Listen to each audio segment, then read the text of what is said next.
Hi hello friends, welcome. நாம் இன்றைக்கி 10th English centum paper presentation பார்க்க போகிறோம். 100 out of 100 வாங்கியிருக்காங்க இங்கிலீஷில். 1 மார்க்கை பொறுத்தவரைக்கும் 14க்கு 14 14 out of 14 ஃபுல் மார்க் வாங்கிட்டாங்க. 1 மார்க்கில் ஃபுல் மார்க் வாங்கினாலே நமக்கு உள்ள ஃபுல் மார்க் போட்டுருவாங்க. ஸ்லாமிங் ஆஃப் நோட்ஸ் ப்ரோஸ் 2 மார்க்லேயும் 6 out of 6 வாங்கிட்டாங்க. நெக்ஸ்ட்டு போயம் காம்ப்ரிஹென்ஷன் கொஷின்ஸ் பாருங்கள் எப்படி எழுதியிருக்காங்க. அதுலேயும் 6 out of 6 வாங்கிட்டாங்க. Next the most important part grammar. இந்த கிராமர் பார்ட்லேயும் 6 out of 6. இந்த கிராமரில் நீங்கள் என்ன அட்டன் பண்ணுறது இப்போயே வச்சுக்கோங்க. நெக்ஸ்ட்டு ரோட் மேப்பில் 2 out of 2 go straight turn left walk. Next the important part paragraph. First ஒரு பேஜ் எழுதியிருக்காங்க. Next second page, third page, fourth page ஃபுல்லாக எழுதியிருக்காங்க. 5 மார்க் போட்டாங்க. அவங்களுக்கு ஹேண்ட் ரைட்டிங் நீட்டாக இருக்குது.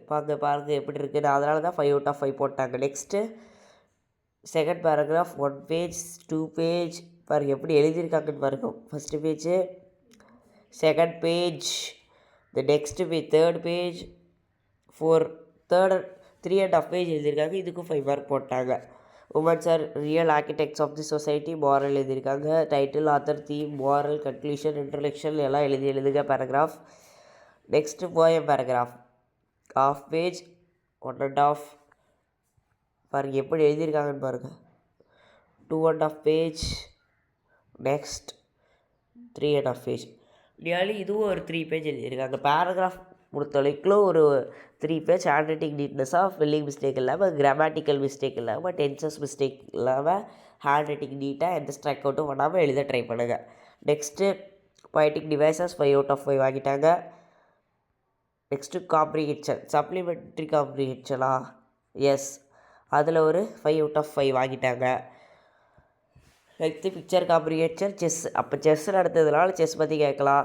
இப்போ நமக்கு என்ன நடந்துச்சு, ஒலிம்பிக்ஸ், அது மாதிரி எது வேணாலும் கேட்கலாம். இப்போ ட்ரெண்டிங்கில் இருக்குது. நவடேஸ் ட்ரெண்டிங்கில் எது இருக்கோ அதை பற்றி கேட்கலாம். மாரல் கொடுத்துட்டாங்க. சம்மர் ரைட்டிங் ரஃப் காப்பி அடிச்சிட்டாங்கன்னு பார்க்காதீங்க. ரஃப் காப்பி அப்படி தான் அடிக்கணும். ஃபேர் காப்பி எழுதிட்டு ஃபுல் மார்க் வாங்கிட்டாங்க. இன்டர்நெட் அட்வர்டைஸ்மெண்ட் பாருங்கள். அட்வர்டைஸ்மெண்ட் இவ்வளோ நீட்டாலாம் போட தேவையில்ல. இவ்வளோ கொஞ்சம் டைம் சேவ் பண்ணலாம் அட்வர்டைஸ்மெண்ட்டில். இது மாதிரி பார்த்துக்கோங்க.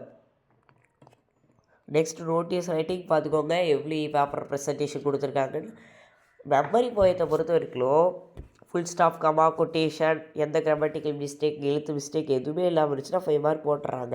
டைட்டில், பொயட் எல்லா பேரும் எழுதணும். அடுத்து சப்ளிமெண்ட்ரி பேராகிராஃப் 1 2 3 4 5 நியர்லி 6 பேஜ் எழுதிட்டாங்க. ஃபுல் மார்க் போட்டாங்க. ஓகே.